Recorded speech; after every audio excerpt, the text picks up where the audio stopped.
anak-anak, bertemu kembali dengan Ibu Isti Indartanti. Pelajaran Sekolah Sahabat kita berjudul Tahanan yang Bahagia.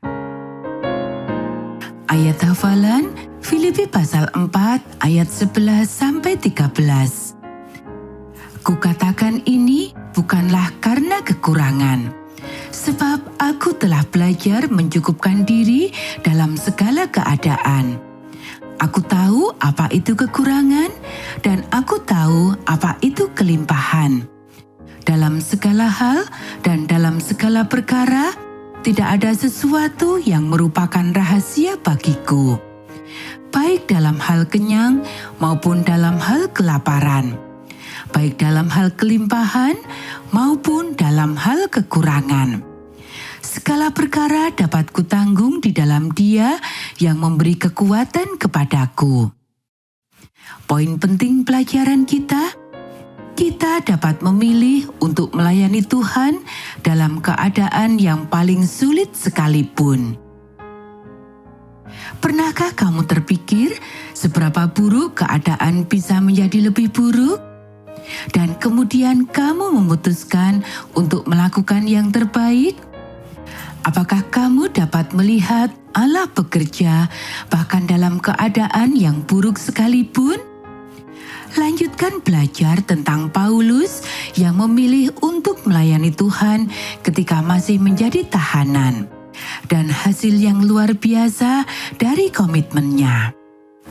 Saat tiba di Roma, aku pernah mendengar Julius, perwira Romawi yang mengawal kami, mengatakan kepada Paulus bahwa ia akan membebaskannya jika ia bisa.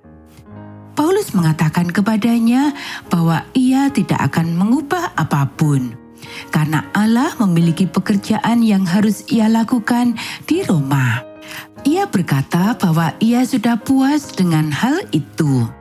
Sikap positifnya terus membuatku kagum. Ketika kami berada di kota, Julius mengatur agar Paulus tinggal di rumahnya sendiri dengan satu orang penjaga daripada tinggal di penjara kekaisaran bersama para tahanan lainnya. Ia mencarikan kami sebuah rumah yang sudah dilengkapi dengan perabotan. Akhirnya Paulus dapat hidup dengan sedikit lebih nyaman. Ia akan menjadi tahanan rumah. Itu berarti ia akan selalu dirantai dengan seorang prajurit. Tetapi ia dapat dengan bebas berkhotbah kepada semua orang yang datang melalui pintu. 3 hari kemudian, Paulus pernah menanyakan tentang komunitas Yahudi di Roma ketika ia tiba di sana. Ia menemukan bahwa ada banyak sekali orang Yahudi di sana.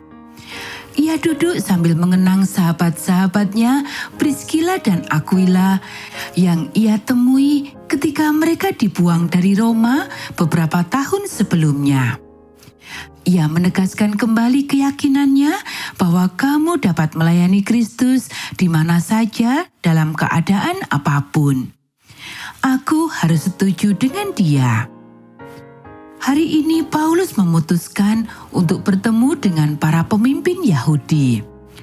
Ia ingin memastikan bahwa mereka mendapatkan kebenaran tentang apa yang telah terjadi di Yerusalem. Ketika mereka tiba, ia menjelaskan dengan hati-hati dan sederhana alasan pemenjaraannya. Ia terkejut karena mereka belum mendengar rinciannya dari orang-orang Yahudi di Yerusalem. Mereka ingin tahu tentang apa keyakinannya. Mereka ingin tahu tentang keyakinannya bahwa Mesias telah datang.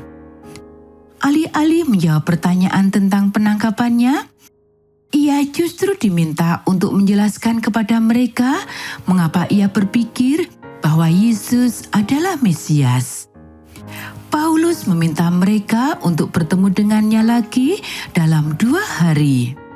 2 hari kemudian, Paulus menyatakan dengan berani kepada orang-orang Yahudi bahwa Yesus Kristus dari Nazaret adalah Mesias yang telah ditulis oleh para nabi. Orang-orang Yahudi Romawi mengajukan pertanyaan-pertanyaan yang bijaksana. Beberapa orang percaya, tetapi pada akhirnya sebagian besar tidak yakin. Paulus mengingatkan mereka akan nubuat Yesaya tentang ketidakpercayaan mereka. Kita bisa baca dalam Yesaya pasal 6 ayat 9 dan 10. Akhirnya ia berkata bahwa keselamatan akan diberikan kepada bangsa-bangsa lain.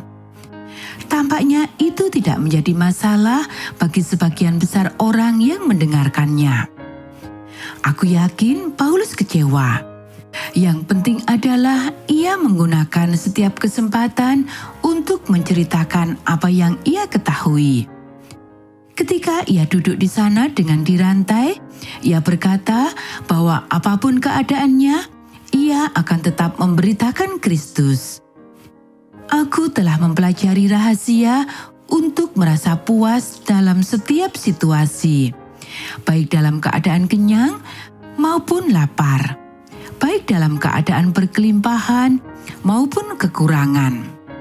Segala perkara dapat kutanggung di dalam Dia yang memberi kekuatan kepadaku, katanya. Kita bisa baca dalam Filipi pasal 4 ayat 12 dan 13.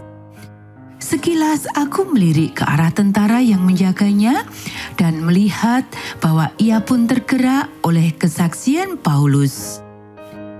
2 tahun kemudian, orang-orang Yahudi dari Yerusalem tiba hari ini. Keterlambatan mereka datang telah memungkinkan pekerjaan berkembang di mana-mana. Paulus memiliki waktu untuk menulis surat-surat yang memberi semangat kepada jemaat-jemaat yang ia dirikan. Ia telah mengutus para pekerja ke gereja-gereja ini dan juga ke tempat-tempat yang tidak dapat ia datangi. Seorang pemimpin yang dibelenggu. Sekarang aku mengerti mengapa Paulus berkata 2 tahun yang lalu bahwa ia tetap bertahan dalam situasi apapun, sesulit apapun. Aku telah melihat Tuhan memberi kekuatan kepadanya untuk pekerjaan tersebut, meskipun kesehatannya lemah. Timotius, Markus, Demas, dan Titikus telah tinggal bersama kami. Markus telah mengalami perubahan yang dramatis.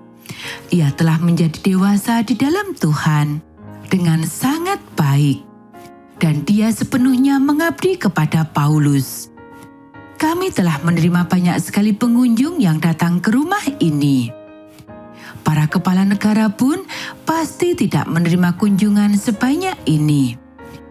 Jika aku tidak bersikeras agar dia berhenti dan beristirahat, pasti Paulus akan terus berbicara dengan orang-orang sepanjang malam, setiap malam.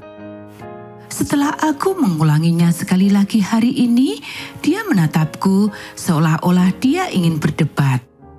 Namun ia berkata, "Kamu telah menjadi lebih dari sekedar seorang dokter. Kamu telah menjadi seorang teman yang setia."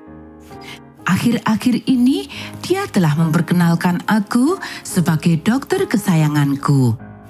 Aku bersyukur atas waktu bersamanya selama beberapa tahun terakhir ini.